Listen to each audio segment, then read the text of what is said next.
Jumpa lagi di DNA Show, always connected with you. Selamat siang Pak D. Sugeng siang. Sugeng Mas siang. Juli. Lanjut wonge ganteng. Alhamdulillah. Kalah ganteng Pak D tak. Pak D tidak merasa ganteng, tapi begitulah ex garangan memuji Pak D setiap hari. Es garangan. Ex garangan memang pinter. Selamat datang Pak D. Oke. Mas Ferry. Kami ikut sukses. Amin Allahumma amin. Insyaallah. Gimana kabarnya Pak D? Alhamdulillah masih diparingi rahayu wilujeng. Walaupun di Tulungagung ini ya. Cuacanya ekstrim ya daripada di sana ya. Pak D bilang panas, tapi ongkep ya. Oh iya. Di West Virginia sekarang itu juga lagi musim summer. Panasnya persis seperti sini, cuma tidak ongkep. Ya, tapi Pak D ini udah adaptasi selama hampir 2 minggu. Ya. Sekarang udah oke. Kembali ke asal. Sensornya sempat mumet. Iya.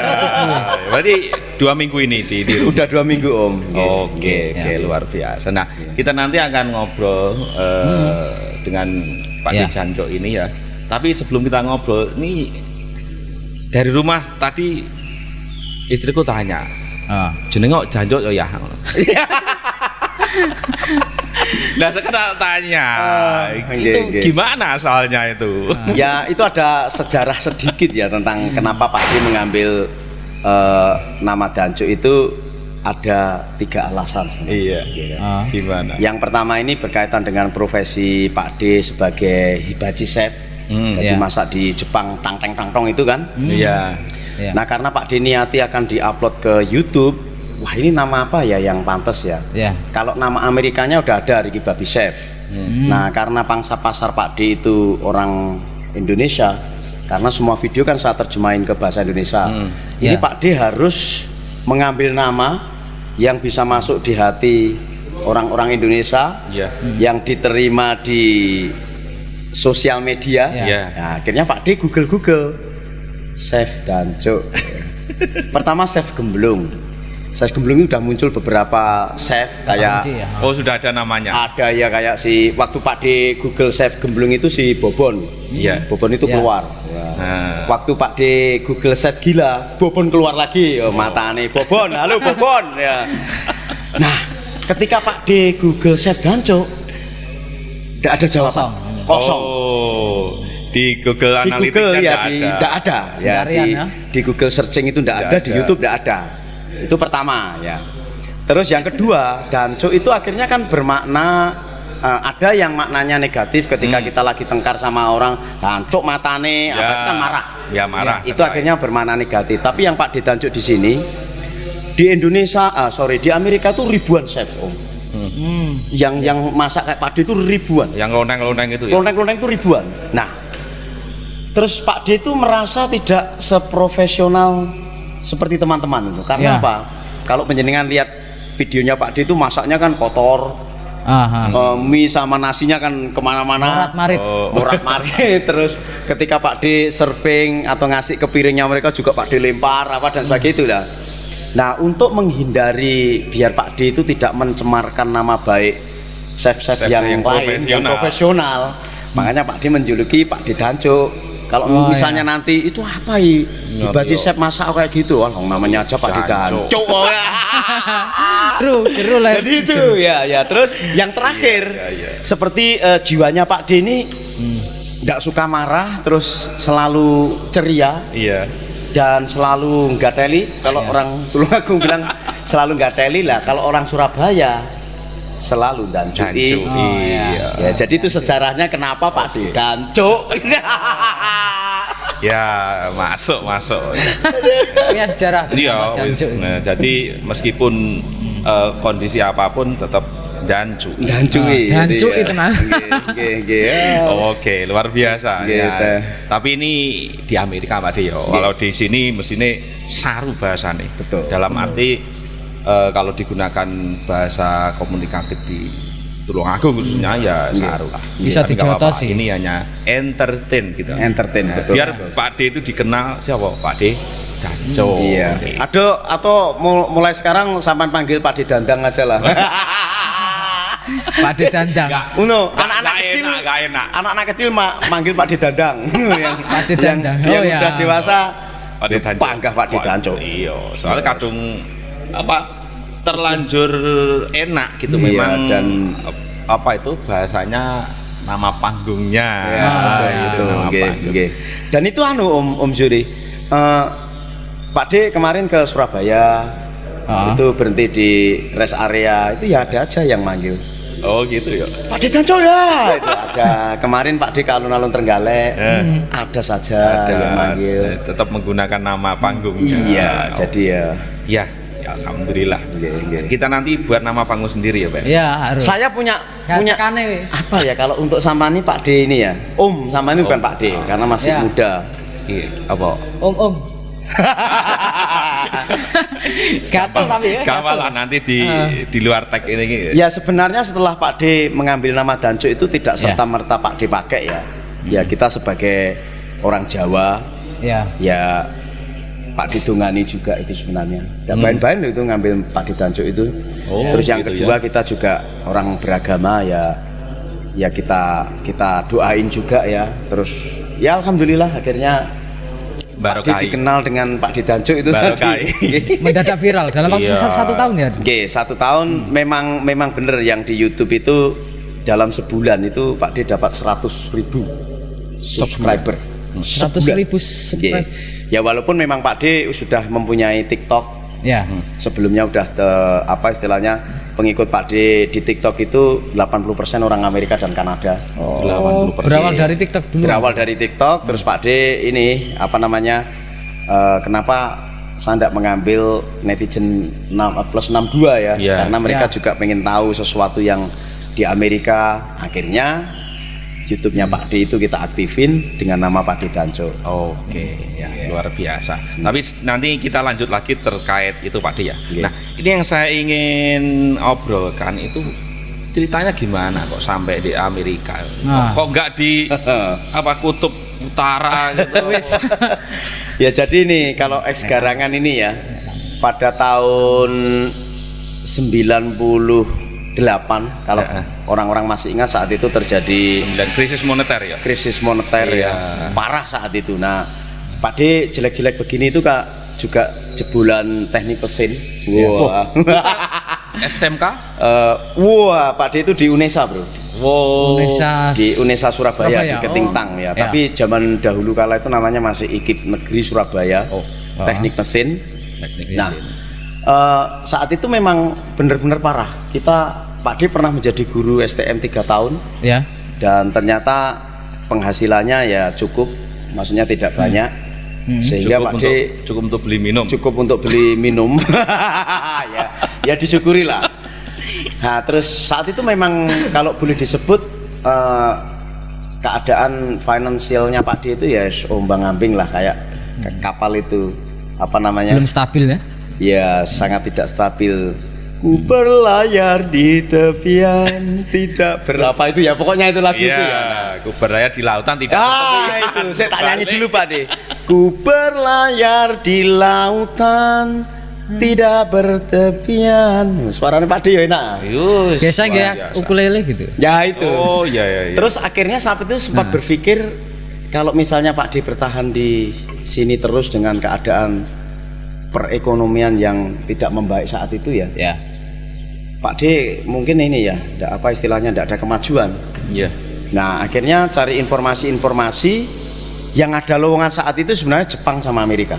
98 ya. 99 awal. 99 awal. Terus Pak De putuskan minta pertimbangan Simbok. Nggak tahu ya feelingnya Simbok itu nggak pinter-pinter amat ya, maksudnya nggak tahu dunia luar tapi beliau solati, beliau kuasai Amerika, dia bilang gitu. Langsung jawabannya gitu. Ya udah Amerika ngurus dari tahun 99. 2 tahun itu Pak De dapat panggilan interview, kayak appointment interview di KBRI Jakarta, di Kedubes. Berarti 2021 Amerika di Jakarta. 2021. Seminggu Seminggu sebelum berangkat Wah ini jadi Pak D, Pak D sedih. Ada tisu. Oh, Pak, jangan itu. Enggak, ini Pak D bersedih tenan loh, Pak. Ini karena mengenang masa lalu itu ini sesuatu yang kadang-kadang kayak membangkitkan semangat bener loh, karena saat itu tuh bener-bener perjuangan yang sangat luar biasa dan sadis pokoknya. Nah, pas mau seminggu mau berangkat itu bulan September, WTC meledos di New York itu, WTC meledos. Terus paginya Kedubes menginformasikan seluruh kedutaan besar dan konjen di seluruh dunia ditutup dalam batas waktu yang tidak ditentukan. Wes stres, Pak. Bentar Pak D, saya potong dulu ya. Saya melihat ekspresi stresnya itu kok ya luar biasa. Waktu itu sudah nikah atau belum? Sudah nikah. Dan sudah punya anak. Sudah punya anak. Wah ini Pak D tambah lagi sampai tanya begitu. Jadi karena himpitan Jalu itu, wah bener-bener bro. Jalu itu saat itu masih umur 1 tahun karena dia lahirnya 99. Dan susu itu saya masih minta simbok. Coba bayangin, udah punya anak masih minta simbok ya. Jadi ex-garangan di luar sana saat ini yang keadaannya masih belum stabil, jangan malu-malu minta simbok. Nah maksudnya ya apa ya, keadaan itu sebenarnya mana ada orang yang ingin dalam keadaan seperti itu ya. Intinya bisa dimaklumi aja. Bisa dimaklumi. Nah, singkat cerita setelah WTC meledos tadi kita menunggu, alhamdulillah lagi dapat panggilan tahun 2003, awal tahun 2003. Iya. Proses Juli 2003 Pak D berangkat.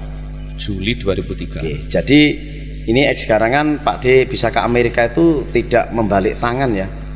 Tahun 1999 sampai 2003 Pak D prosesnya itu. Waktu WTC itu meledos itu apa yang ada di benak Pak D? Wah itu sudah sido. Udah. Pupus harapan. WTC loh belum. Iya karena paginya tuh saya melihat beli koran Jawa Pos. Iya. Pak D itu pagi jam 6 itu sampai naik peda ke depannya Terminal Tulungagung. Beli koran Jawa Pos ini netes air mata. Iya. Sedih, enggak jadi berangkat nih mantannya ya. Oh gimana, ada harapan Pak gitu loh. Jadi udah pupus ya, tapi alhamdulillah saat itu ada yang menyemangati, simboknya Pak D, terus bapaknya Pak D, terus ada mertua Pak D yang lagi di sini ini. Udahlah ya berdoa ketika waktunya nanti datang, insya Allah datang. Akhirnya semangat gitu loh. Pada saat itu nganggur tapi makan ikut mertua ya. Tetap semangat. Akhirnya 2003 berangkat dulu. Akhirnya ya ada panggilan gitu ya. Alhamdulillahirobbilalamin. Jadi waktu menunggu selama 4 tahun itu sama agent Pak D yang di Malang itu wis pokoknya nanti lebaran di Amerika, lebaran di Amerika, lebaran di Amerika itu sampai tahun gitu ya. Iya. Beneran itu enggak bohong. Terus yang terakhir itu alhamdulillah terlaksana, dia bilang, "Pak D, lebaran tahun ini sampean dengar takbiran itu sudah di Amerika." Dan berangkat. Jadi sebelum takbir udah berangkat. Yang terakhir itu setelah janji 1000 janji itu berangkat, alhamdulillah. Sedih Pak, kalau Pak D mengingat gitu itu sedih.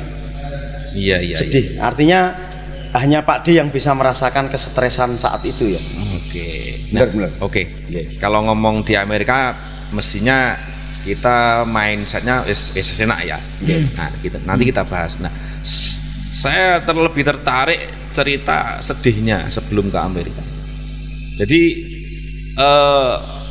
waktu itu memang saya masih sekolah ya, 98 masih sekolah, dan memang merasakan krisis moneter meskipun saya tidak bekerja karena sekolah. Nah, kondisi Pak D yang sudah berkeluarga, sudah punya anak, itu apa sih yang membuat gulung koming itu sampai benar-benar kudu lungo?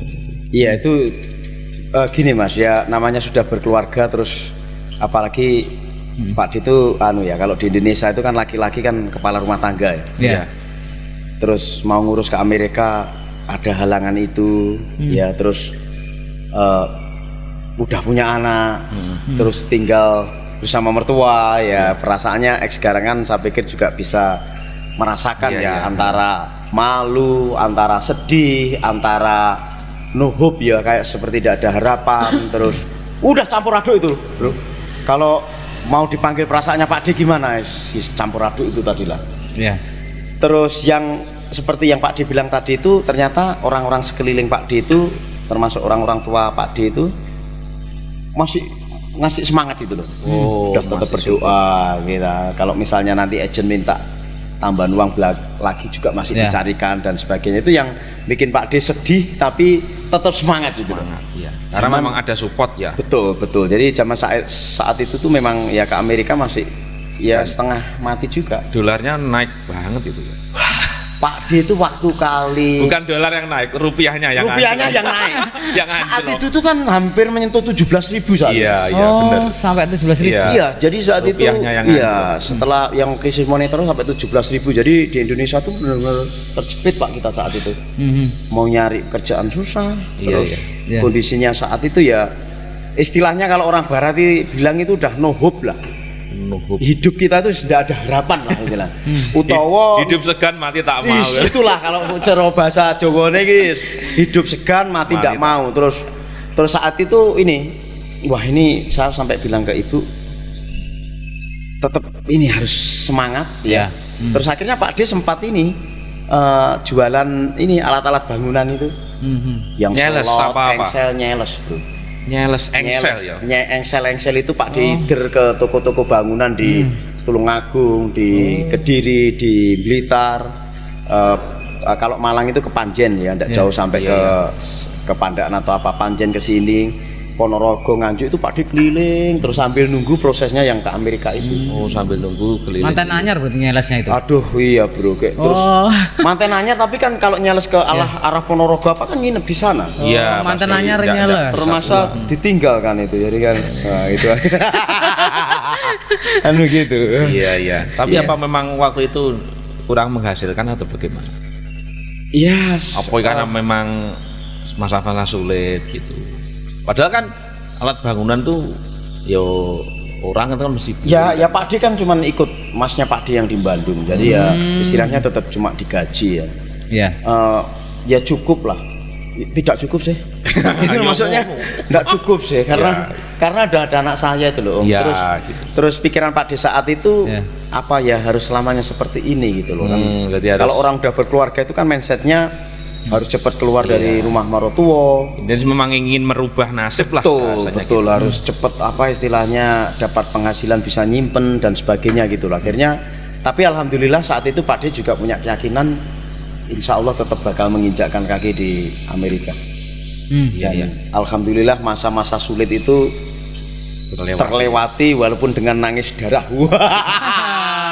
Tapi bidangnya kan berbeda saat di Amerika. Nah itu. Oh iya. Ini perlu dipecahkan ini. Di Jawa ini teknik mesin, di sana teknik tong-tong. Tong-tong itu. Nah, itu gini, kadang-kadang ada beberapa teman ex garangan di Indonesia yang masih sampai detik ini masih belum memahami situasi di Amerika. Oh ya. Jadi untuk teman-teman yang di Indonesia ini sepinter apapun sampean, terus skill apapun di Indonesia, ketika pertama kali kita menginjakkan kaki di sana, ini Pak D ngomong yang secara general ya, yang kebanyakan itu teman-teman tuh kerja di restoran Jepang, Chinese, Thai, apa dan sebagainya itu ya. Keahlian kita yang kita bawa dari Indonesia itu kayaknya tidak signifikan untuk diterapkan di sana. Tidak cocok bro. Tidak kompatibel. Iya, artinya ya tetap kalau orang yang kuliah atau orang yang SMA apa ya at least pola pikir, cara berkomunikasi itu tetap membantu kita cepat adaptasi di sosial masyarakat di Amerika. Tapi kalau yang skill-skill khusus kayak Pak D ini engineering kalau orang Amerika bilang, atau kita jebolan teknik mesin misalnya, sarjana teknik mesin, apa itu? Enggak lah kalau ke restoran ya terus apa? Langkah pertama yang harus dipelajari ya cuci piring. Kembalikan Pak D itu cuci piring 8 bulan. Lah kembalikan nol kembali ke nol lagi gitu loh. Tapi kan karena Pak D ini ya pinter ngomong ya. Terus bahasa Inggris tidak begitu bagus Pak D ke sana itu. Apa gitu. Karena dek piring ayo. Wah, itu orangnya begini doang nah. Sabunnya apa? Nah itu dia. Terus akhirnya ya Pak D karena pinter ngomong, dulu itu Pak D sebelum berangkat Itu ke Pak D pergi ke Mbah siapa ini, Mbah Sudar di Sukanyar itu. Ya. Itu lambe Pak D ini gigi lidahnya Pak D itu disusuk pakai laker. Jadi akhirnya lonyu. Yes, licin lah. Yang 4 ini bercanda, cowok. Dipikir ya. Dipikir laker napa nih? Laker. Oh, lakere sing lakere tronton. Beoli top tap-tapan. Ini bercanda ya. Iya. Artinya sebenarnya basic yang perlu dipersiapkan untuk es garangan yang mau pergi ke luar negeri itu sebenarnya justru di bahasa, di komunikasi. Ketika sampean lancar berbahasa Inggris, any job, kayak macam pekerjaan apa, itu komunikasinya di Inggris.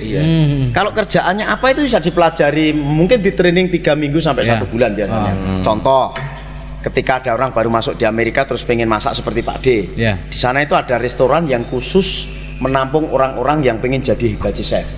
Ya udah datang ke situ bayar 1.000 sebulan diajari masak. Dengan bahasa Inggris otomatis. Bahasa Inggris. Nah kalau misalnya ada temen yang masuk ke Amerika pertama kali tidak bisa bahasa Inggris, terus mau belajar masak, belajar masaknya 1 bulan, belajar bahasa Inggrisnya untuk komunikasi dengan customer bisa setahun, bongkon. Ya itu makanya sebenarnya basic yang perlu dipersiapkan tidak susah-susah. Bahasa Inggris. Memang kunci komunikasi. Komunikasi bahasa Inggris itu paling utama. Nyampe di sana nanti tinggal milih pengen jadi waiter, pelayan restoran itu duitnya juga gede. Mau jadi chef seperti Pak Ditarjo, duitnya juga gede. Mau jadi Japanese chef yang masak di belakang dapur, dapur. Duitnya juga gede. Semua duitnya gede sekarang di sana itu karena di Amerika sekarang apa istilahnya kekurangan karyawan. Oh gitu. Kekurangan karyawan banyak sekali. Jadi setelah COVID-nya udah selesai, semua bisnis open kembali, butuh pekerja. Intinya peluangnya masih banyak. Peluangnya saat ini bisa ya antara 5 sampai 10 kali lipat sebelum COVID. Jadi sekarang itu timing yang bagus untuk berangkat ke sana ya. Silahkan dicari jalannya ya. Ini karena Pak D lama di Amerika jadi enggak tahu agent yang bagus di Indonesia itu apa gitu. Tapi pas sampai nanti menginjakkan kaki di Amerika, kalau perlu something, perlu bantuan apa, siap kontak Pak D, siap. Oke. Nah, ini faedahnya kita mau jadi fotografer di sana. Oh iya. Di Virginia. Iya. Emang mau berangkat ini? Ya nanti masih dicatat dalam buku rencana. Ini kalau mau berangkat ke sana sama ndak usah persiapan apa ya. Bahkan bahasa Inggris sedikit aja. Kerja sama Pak D jadi fotografer sama editor aja. Nah, ini yang mau kita bahas nanti. Ini peluang bagus. Langsung di depan mata ya. Kita akan break sejenak. Sambil nanti kita melanjutkan yang tadi ada peluang itu nanti kita bahas. Ini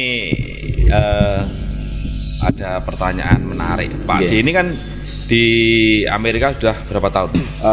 Cuma baru 19 tahun. Baru 19 tahun. Uangnya masih banyak. Ya toh? Amin. Nah, pertanyaan saya, kenapa kok masih sempat-sempat buat YouTube? Merepotkan diri. Uangnya receh. Menurut Pak D mesti receh. Ya niki itu. Ceritanya memang saat itu apa istilahnya disengaja tidak disengaja Jadi Pak D itu bikin TikTok dulu sebelum Pak D beralih ke YouTube ya.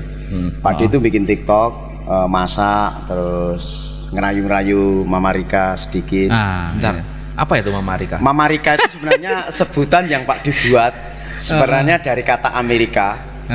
Itu pokoknya kalau ada cewek cantik yang umurnya 19 tahun sampai 23 tahun itu Pak disebut Mama Rika itu syaratnya harus cantik dan maksudnya apa? Ya, terus itu Pak disebut Sista Mama Rika. Mama Rika. Soalnya saya dengar Mama Rika kok ya mesti sesuatu yang menarik. Kayaknya jiwa garangan itu langsung melayang, Pak. Iya, saya itu Mama Rika ini kayaknya sesuatu yang kayak vitamin lah istilahnya kan gitu ya. Fantasinya liar ya. Bener. Gimana tekan di Nah ini Mama Rika. Pak D merayu Mama Rika. Nah pada saat itu Pak D itu sudah ngupload sekitar 10 videoan selama 3 bulan. Pak D itu cuma dapat follower 250. 3 bulan loh. 3 bulan ya. Wah, Pak D udah enggak semangat ini apa nih? Padahal tujuannya ya maunya sih ya maunya karena saat itu TikTok di Amerika kan juga lagi hit-hitnya. Tahun berapa Pak? Lagi booming. Itu ya sekitar 3 tahunan yang lalu, 2 tahunan yang lalu itu semua anak muda itu beralih dari YouTube ke TikTok, ke Instagram. Ya. Terus orang-orang yang agak pinter-pinter itu mereka masih stay di Twitter. Ya. Terus Pak D mau memanfaatkan pangsa pasar itu maunya, ternyata tidak jalan. Pas pada suatu hari ada rombongan 20 orang dari Tennessee. Tennessee itu nama state di sana, nama provinsi ya. Pas Pak D lagi start masak, Seb, can I take video from beginning till the end? I don't care, gua bilang. Maksudnya boleh nggak saya nyuting dari awal sampai terakhir, Seb? Tak bilang nggak masalah, nggak peduli aku bilang. Terus di syuting selesai. Pas Pak D selesai masak, videomu akan aku upload di TikTok. Yes, okay, no problem. Nanti kamu tak tag ya. Terus beliau pulang, terus Pak D juga selesai masak, restoran tutup pulang. Pas nyampe rumah sekitar jam 11-an lah. Besok pagi pas bangun jam 8, ya. Maksudnya udah subuhan, maksudnya itu subuhan tidur lagi, nanti pikir Pak D ini udah sholat kan. Pas bangun, tadi kan followernya TikTok Pak D kan baru 250 kan. Bangun itu udah 20.000. Bangun tidur. Hanya semalam ya? Nggak ada semalam ya? Bro, orang dari diupload itu midnight ya, sekitar jam 12 malam Pak D bangun jam 9, berarti sekitar 8 jam, 9 jam. Berarti akunnya Pak D di tag sama dia, tak buka loh, ini akun saya bukan 20.000. Terus tak lihat, aku di tag video. Beliau itu yang customernya Pak D tadi itu ngupload 5 atau 6 video, yang satu tuh viral sampai 800.000 view selama 9 jam. Itu dancuknya sudah ada? Belum ada. Hanya murni Ricky Babi Chef. Namanya Pak D Ricky Babi Chef. Jadi Pak D dancuk itu belakangan ini ketika Pak D mulai mengaktifkan YouTube. Gitu. Karena pangsa pasar Pak D itu netizen plus 62. Kalau nanti Ricky Babi Chef itu kayak nama apa? Nama ndak Jawani itu loh, ndak Indonesia. Memang karena targetnya sana ya. Iya, memang pangsa pasarnya yang YouTube itu teman-teman garangan gitu loh. Jadi saya harus ngambil satu nama dan saya pilih Pak D Dancuk lagi. Nah, setelah dapat 20.000 subscribe follower. Wow. I said so I have something on me. Berarti ada skill, ada sesuatu di saya yang disukain orang gitu loh. Dan membuat semangat lagi. Wah, langsung tak ajar, Bro. Tiap hari itu 1-2 video naik terus sampai 1.400.000 follower. Nah, ini untuk ex garangan ya, bukan bersombong-sombong. Di TikTok Pak D saat itu ketika menyentuh 1 juta follower itu per bulan sekitar 24 juta. Kalau dirupiahkan TikTok karena TikToknya saat itu, karena Pak D bayaran 1.800 1.900 ya, tergantung. Kalau pas ada yang viral banget sampai hampir 2.000 per bulan. Wah iya, luar biasa kalau di sini. Artinya TikTok aja itu. Kalau ada itu baru TikTok saja saat itu. Pak D belum menyentuh YouTube. Nah, sebenarnya duit dari TikTok itu bukan duit receh, Bro. Ya walaupun 24 memang bukan 24 itu istilahnya kalau kita kerja di Indonesia udah susah makanya. Jengking. Nah, terus setelah TikToknya Pak D terkenal, Pak D upload 1 video di YouTube saat itu pas masa pandemi tahun 2020. Itu pun tidak ada yang lihat di YouTube. Yang lihat sekitar 8 ribuan view itu Pak D anggap tidak ada yang lihat, karena Pak D saat itu udah merasa kalau di Amerika itu 1 juta follower itu udah disebut artis lokal. Gitu. Ya Pak D saat itu udah merasa termasuk ya artis gitu, tapi ngupload di YouTube udah ada yang lihat. Ya udah Pak D lupain. Walhasil beberapa bulan kemudian iseng-iseng buka YouTube Pak D nih. Video yang tadinya 8.000 view, Pak D buka itu udah 600.000. 600.000 view. Yang videonya judulnya Nasib Tukang Cuci di Amerika tahun 2020. Itu dari 8.000 jadi 600.000. Wah, semangat. Itu Terbakar. sudah jeda hampir 1 tahun ya? Tidak ada 1 tahun, sekitar ya 7-8 bulanan lah. Oh, jedanya itu. Jedanya. Berarti video terakhir itu. Iya, video terakhir yang Pak D Setelah upload itu tuh. Dilupakan lah. Blow up, ini semangat Pak D. Langsung beli GoPro. Iya. Kalau Pak D masak, GoPro itu ditaruh di dada sini. Oh ya. Masak teng upload. Nah, Ya. ternyata netizen Indonesia merespon. Pak D ini kayaknya sampean bisa terkenal asalkan semua video dikasih translate. Kayak Translate dikasih ke bahasa terjemahan ke Indonesia. bahasa Indonesia. Oh, Karena jadi kan waktu itu ngomong Belum. pakai bahasa Inggris. ngobrolnya pakai bahasa Inggris tapi terus tak upload tanpa tak kasih terjemahan. Oh. Ya ya. Nah, banyak yang ngusul mana terjemahnya? Pak D. Saat itu namanya bukan Pak D, masih belum. Mana terjemahnya ini, chef apa gitu. Akhirnya Ya. mulai itu setiap upload tak kasih terjemahan. Bener Pak. Subscriber itu tambah del. Puncaknya kalau tidak salah bulan Agustus 2021. 1 bulan itu Pak D 100.000 subscriber. Subscriber ya. 100.000. 1 bulan. Mm-hmm. Terus seminggu kemudian Pak D dikirimin apa namanya itu award dari YouTube itu. Oh ya. Yang 100.000 itu namanya silver play button atau apa. Dapat itu terus naik terus deng. Sekarang hampir 250.000. Wah. Menuju 1 juta berarti. Nah, insya Allah. Dan tahu nggak berapa Pak D bikin duit di YouTube sekarang? Berapa Pak D? Banyak.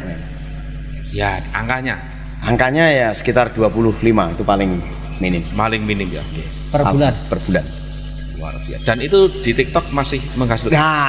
Nah karena di TikTok itu begini, ketika Pak D aktif di YouTube, TikTok itu akhirnya tidak tertekir, Terlupakan, terabaikan iya, ya. dan karena Pak D itu yang di TikTok itu sudah dapat warning berkali-kali ya. TikTok itu kan company-nya dari Cina, dan videonya Pak D itu banyak yang di take down, tahu-tahu hilang gitu loh. Terus tak tanyakan kenapa video saya di take down, dia bilang Pak D pas bikin api itu ya di grill, dia bilang adegan yang berbahaya. Terus saya komplain ke mereka, ini kerjaan saya loh, saya udah professional chef selama belasan tahun dan itu tidak berbahaya itu karena this is my skill, this is professional job, tak bilang gitu. Tetap tidak dibalikin. Nah akhirnya Pak D kesel gitu loh, karena dia warning Pak D kalau sampai ada yang di take down lagi, akunmu bisa kita ban. Dari situ Pak D ya udahlah, mungkin rezekinya Pak D udah di situ lagi ya. Karena di YouTube banjir. Terus anaknya saya Pak bikin Instagram gitu, karena di Indonesia itu ada yang di YouTube tapi tidak di Instagram, dan Instagram itu bagus untuk promosi videonya di YouTube. Bikinlah Pak D Instagram. Nah sekarang udah 100.000 follower Instagram itu. Dan informasi lagi buat Garangan, reelnya Pak D itu dibayar juga. Realnya Bikin reel video-video pendek itu. Iya. Coba YouTube, sebulan ini dapat berapa coba? Ya. Ada 15? 12. Oke, sekitar real ya padahal. Real itu saja. dapat sekitar $900 bulan ini. Karena realnya Pak D yang rayuan-rayuan gombal itu, yang gombal 5 Marika itu, ada yang sampai 1,6 juta view. Realnya Pak D terkenal, maksudnya lancar. Thank you X Garangan ya. Itu cuan juga gitu loh. Nah, maksudnya Pak D itu gini, era digital sekarang itu sosial media adalah lowongan baru yang tidak memerlukan syarat ini itu. Ya pokoknya harus berijazah. Tidak harus berijazah, bener Mas Juli. Tidak harus pinter bahasa ABC dan sebagainya. Yang penting punya alat kamera, yang penting sampean PD. Karena di setiap pribadi manusia mesti ada kelebihannya loh Om. Contohnya Pak D ini kelebihannya pinter ngomong misalnya, terus punya keahlian masak, pinter ngayu, ganteng misalnya. Maksudnya kan masing-masing orang kan ada poin-poin tertentu yang misalnya sampean bikin video sama upload di YouTube biar orang yang menilai. Mungkin saya tambahkan, satu sisi orang melihat kekurangan, satu sisi orang melihat kelebihannya. Betul. Dan ini duit, coba masa uang segitu ndak usah ngomongin 20 juta. Misalnya youtuber Indonesia, ayo yang belum bikin video ya, daripada sampean ngabisin pulsa cuma ngeliatin Pak Dik Dancuk terus lihat saya enggak apa-apa ya. Maksudnya ngeliatin video lu habisin pulsa. Coba duduk sebentar terus merenung. Saya tuh punya HP bagus ya, iPhone, Samsung, apa Mivo, apa Oppo, Kropo apa dan sebagainya. Kan kameranya udah bagus semua, Bro. 4K semua loh itu, Bro. Betul itu. Coba bikin list, mungkin gua joget, mungkin gua apa for something yang interesting di mana, kan bisa. Cobalah, dan itu duit loh. Ngomong misalnya dapat 8 juta sebulan. Pegawai negeri tebal, Bro. Liwat. Oh, beneran ini dan sama YouTuber itu ndak ada yang istilahnya ndak harus absen, ndak harus ini itu. Lumutnya bagus keluar ngambil spot. Lumutnya ndak bagus mau tiduran ndak ada yang marah, Bro. Pak D ini ya sejak mendarat di Indonesia, waktu jalan itu ya, ngelihat kiri itu duit itu. Pak D itu waktu pulang dari bandara ke Tulungagung, jalan Surabaya kan waktu macet-macetnya itu jam 9 pagi. Duit itu, Bro. Kalau Pak D pas ada waktu turun pakai GoPro udah report. Pak D ini dari Surabaya, guys. Ini trafiknya di Indonesia seperti ini, lihatan sepeda seperti itu, tapi juga tidak ada kecelakaan ya. Artinya udah memang luar biasa, Pak. Luar biasa. Jadi ini Indonesian driver itu is number one in the world, you know. Di Amerika tidak ada, Pak. Seliwat-seliwut itu tidak ada nih. Tidak apa-apa, bagus ya itu. Upload wah cuan itu, Bro. Cuan beneran itu. Nah, makanya ini kasih masalah yang sosial media saya kasih apa istilahnya semangat, ayo bangun. Garangan, ayo bangun yang khususnya anak-anak muda. Dicoba lah. You never know if you never try, you know. Kuwi basa Jawane ora ngerti basa Jawa terus semane. Sama ndak akan pernah tahu ketika sampean tidak pernah mencoba. Iya kan? Semua punya kesempatan sama di sosial media itu. Setelah sampean mencoba sekali gagal, jangan menyerah. Coba lagi gagal, coba lagi gagal. Berarti awakmu memang rapayu nang sosial media gitu. Nah, tapi harus memikirkan pekerjaan lain gitu. Tapi garis bawahnya Pak D itu saat ini sosial media itu masih lowongan yang cantik, lowongan yang seksi untuk mendapat duit. Yang bayari Google, yang bayari YouTube. Google company. Itu tadi motivasi yang secara tidak langsung disampaikan oleh Pak D. Ya semoga kita berdua dan teman-teman yang lain itu termotivasi dan harus. Yang penting satu, Pak D. Ada kemauan itu loh. Kadang kita sudah di depan kamera, sudah diagendakan, kadang malesnya tiba. Nah, itu. Jadi memang harus. Ya, Mas Yuli jangan salah ini ya, karena orang pemula pun kadang-kadang enggak jadi Pak D ya. Pak D saja. 1,4 juta follower di TikTok, 100.000 Instagram, 250 di YouTube. Kadang-kadang titik jenuh itu ada. Gitu. Misalnya lagi capek badan. Artinya sudah pegang uang saja sudah ada titik itu jenuh. dan udah sak gitu aja dan sudah artis, Bro. Guyon, Cok. Ini just kidding. Pak D enggak mau sombong ya. Tapi ketika kadang-kadang Pak D capek badan gitu ya, ide tuh buntu, Bro. Mau bikin tema apa ya itu? Bingung ya? Iya, kadang-kadang males itu datang. Tapi mengingat Pak D ini kadang-kadang, aduh kalau Pak D tidak ngupload malam ini, apalagi spesial malam minggu, garangan yang 200.000 sudah menunggu. Yang di TikTok kadang-kadang minta dikasih asupan, dan itu malesnya Pak D langsung tak ilangin, ayo. Berarti itu suatu cambuk. Iya, kasihan ini karena subscribe-nya itu kalau malam minggu kan banyak yang begadang di Kameling itu nobar. Garangan yang di Jakarta itu kayak satpam yang kerja itu nobarnya itu video Pak D. Mereka udah DM Pak D itu. Nah, kadang-kadang kalau ingat itu ya langsung ayo semangat bikin video gitu loh. Ya, dan yang penting nanti videonya kita harus di-tag. Boleh. Kalau Pak D itu asupan, Pak D. Boleh. Nanti nih Pak D katrol ya istilahnya. Mohon maaf bukan merendahkan penjenengan. Tapi ini Pak D, bisnya Pak D ini kan udah kenceng larinya. Nah, sampean kan gandul-gandul di knalpot kan. Kalau jadi kan biasa. Jadi tidak hanya kemauan tapi juga bantuan itu. Betul. Itu penting. Kan kita harus saling bantu. Betul. Bukan saling bantu, Pak D membantu. Sampean kan udah minta bantu saya. Kan itu kan ya. bercanda aja. Ini Pak ini suka ini guys, suka bercanda. Sesekali sombong boleh. Ya, ini. 2 kali pakai tisu ya. Oke Pak De, luar biasa. Ini terakhir ya. Iya Pak De. Tadi kita sebelumnya ngobrol-ngobrol di mana Pak De pada tahun ini atau musim ini perpulangan ini sering-sering keluyuran bahasanya. Itu sebenarnya niatnya pulang untuk keluarga atau untuk eks garangan sih? Ini wah jancuk, ini pertanyaannya berat ini matanya ini. Karena gini. Kan dari tadi nggak cerita keluarga. Iya ini. Nggak kangen dengan maksudku. Iya, tahun 2018 Pak D itu pulang. Biasanya Pak D itu pulang 2 tahun sekali kan. Iya. Terus kenapa 2020 enggak pulang karena ada Covid itu. Iya. Tapi pada 2018 Pak D itu masih 100% milik keluarga. Jadi ketika pulang ini ya memang kangen keluarga. Jadi nyampe di rumah 100% waktu untuk keluarga. Keluarga sana kanan kiri ya. Nah, dan ternyata 4 tahun terakhir ini, tepatnya 2 tahun yang lalu itu Pak D mulai viral, mulai punya pengikut, mempunyai fan. Nah itu Pak D manggil mereka itu bukan fan, bukan pengikut. Mereka itu keluarga Pak D Tanjo. Yang disebut eks garangan itu saya anggap keluarga saya, dan kadang-kadang ada beberapa orang yang DM nanya ini nanya itu ya, istilahnya konsultasi. Wah Pak D ini katanya Pak D ini ada masalah ini nih, katanya Pak D ini pantas untuk disambati kan begitu ya.